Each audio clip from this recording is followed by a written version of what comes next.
Hi, ನಮಸ್ತೆ. ನಾನಿವತ್ತು ಪರಿಚಯ ಮಾಡಿಕೊಡ್ತಾ ಇರೋ ಪುಸ್ತಕ ಸಾಸಿವೆ ತಂದಗಳು. ಇದು ಭಾರತಿ ಬಿ ವಿ ಅವರ ಪುಸ್ತಕ.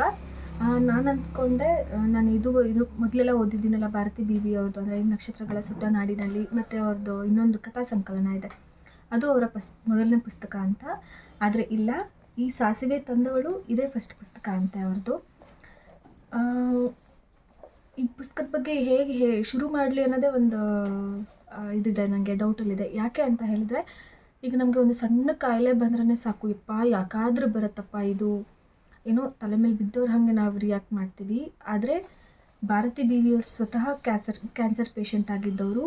ಅವರು ತಮ್ಮ ಕ್ಯಾನ್ಸರ್ ಪೇಷಂಟ್ ಆಗಿದ್ದಾಗ ಹೇಗಿತ್ತು ಅನ್ನೋದನ್ನು ಈ ಪುಸ್ತಕವಾಗಿ ಹೊರತಂದಿದ್ದಾರೆ. ನಾನು ಫಸ್ಟ್ ಇದು ನೋಡಿದಾಗ ನನಗೆ ಗೊತ್ತಿರಲಿಲ್ಲ, ಈ ಪುಸ್ತಕದ ಬಗ್ಗೆ ಏನೂ ಗೊತ್ತಿರಲಿಲ್ಲ. ನಾನೆಲ್ಲೂ ರಿವ್ಯೂ ಓದಿರಲಿಲ್ಲ. ಈ ಪುಸ್ತಕ ಇದೆ ಅಂತ ಗೊತ್ತಿತ್ತು.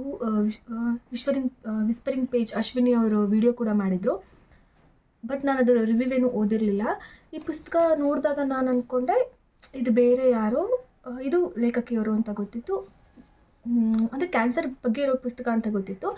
ಆದರೆ ಇನ್ನೊಬ್ಬರು ಪೇಷಂಟ್ನ ಇವರು ಇಂಟರ್ವ್ಯೂ ಮಾಡಿರ್ಬೋದು, ಅಥವಾ ಅವರು ಕಷ್ಟ ಸುಖಗಳನ್ನ ಬರೆದಿರ್ಬೋದು ಅಂತ ನನ್ನ ಒಂದು ಇಮ್ಯಾಜಿನೇಷನ್ ಇತ್ತು.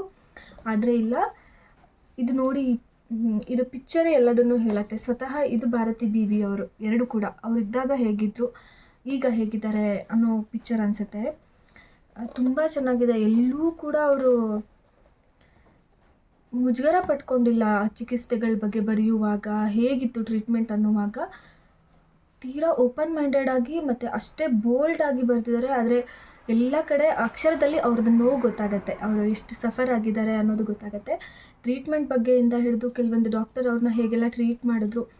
ಶ್ರೀನಾಥ್ ಅಂತ ಒಬ್ಬರು ಡಾಕ್ಟರ್ ಬಗ್ಗೆ ಮೆನ್ಷನ್ ಮಾಡಿದ್ದಾರೆ. ಅವರು ಥ್ಯಾಂಕ್ಸ್ ಕೂಡ ಹೇಳಿದ್ದಾರೆ ಈ ಪುಸ್ತಕದಲ್ಲಿ. ಅವರು ಅವ್ರನ್ನ ತುಂಬ ಚೆನ್ನಾಗಿ ನೋಡಿಕೊಂಡ್ರು, ಟ್ರೀಟ್ಮೆಂಟ್ ಹೇಗಿತ್ತು, ಸಾಫ್ಟಾಗಿ ಮಾತಾಡಿದ್ರು ಅಂತ.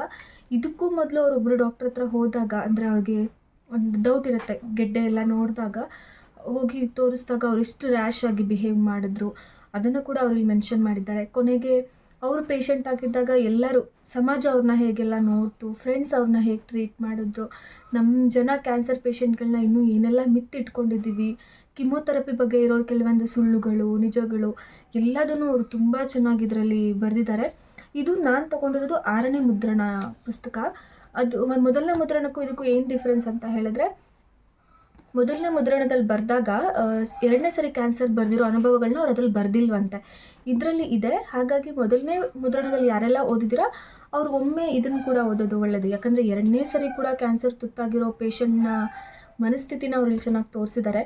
ಪ್ರತಿ ಸರಿ 3 ತಿಂಗಳಿಗೆ ಒಂದ್ಸರಿ, ಮೊದಲು 3 ತಿಂಗಳಿಗೆ ಒಂದ್ಸರಿ ಹೋಗುವಾಗ, ಆಮೇಲೆ 6 ತಿಂಗಳಿಗೆ ಒಂದ್ಸರಿ ಚಿಕಿತ್ಸೆಗೆ ಹೋಗುವಾಗ, ಟೆಸ್ಟಿಗೆ ಹೋಗುವಾಗ, ಅವರು ಎಲ್ಲದರಲ್ಲೂ ಕಾಮಿಡಿ ಸೇರಿಸಿದ್ದಾರೆ. ಎಲ್ಲೂ ಕೂಡ ಅಳ್ಕೊಂತ ಬರೆದಿಲ್ಲ, ಎಲ್ಲ ಕಡೆ ಕಾಮಿಡಿ ಸೇರಿಸಿ ತನ್ನ ಜೀವನದಲ್ಲಿ ಆಗಿರೋದನ್ನ ಜನರೆದುರಿಗೆ ತೆಗೆದಿಡ್ತಾ ಅದನ್ನು ತುಂಬ ಚೆನ್ನಾಗಿ ಬರೆದಿದ್ದಾರೆ.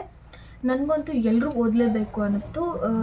ಇಷ್ಟು ದಿನ ನಾವೇನು ಮಾಡ್ತಿದ್ವಿ ಅಂದರೆ, ಇನ್ಸ್ಪಿರೇಷನ್ ಸ್ಟೋರಿಗಳನ್ನ ಕತೆಗಳಾಗಿ, ಒಂದೊಂದು ಸಣ್ಣ ಸಣ್ಣ ಕತೆಗಳಾಗಿ M.R. ಮಣಿಕಾಂತ್ ಅವ್ರ ಪುಸ್ತಕಗಳಲ್ಲಿ ನೋಡ್ತಾ ಇದ್ವಿ. ಬಟ್ ಇಲ್ಲಿ ಪೂರ್ತಿ ಕಥೆನೇ ಅವ್ರು ನಮಗೆ ಸ್ಫೂರ್ತಿದಾಯಕವಾಗಿ ಬರೆದಿದ್ದಾರೆ. ಪ್ರತಿಯೊಬ್ಬರು ಓದಲೇಬೇಕು. ಯಾಕಂದರೆ ಯಾರಿಗೆ ಯಾವ ಟೈಮಲ್ಲಿ ಯಾವ ರೋಗ ಬರುತ್ತೆ ಅಂತ ಹೇಳೋಕ್ಕಾಗಲ್ಲ ಅಲ್ವಾ. ಪ್ರತಿಯೊಬ್ಬರು ಅದನ್ನು ಸ್ಪೋರ್ಟಿವಾಗಿ ಹೇಗೆ ತೊಗೊಳ್ಬೋದು.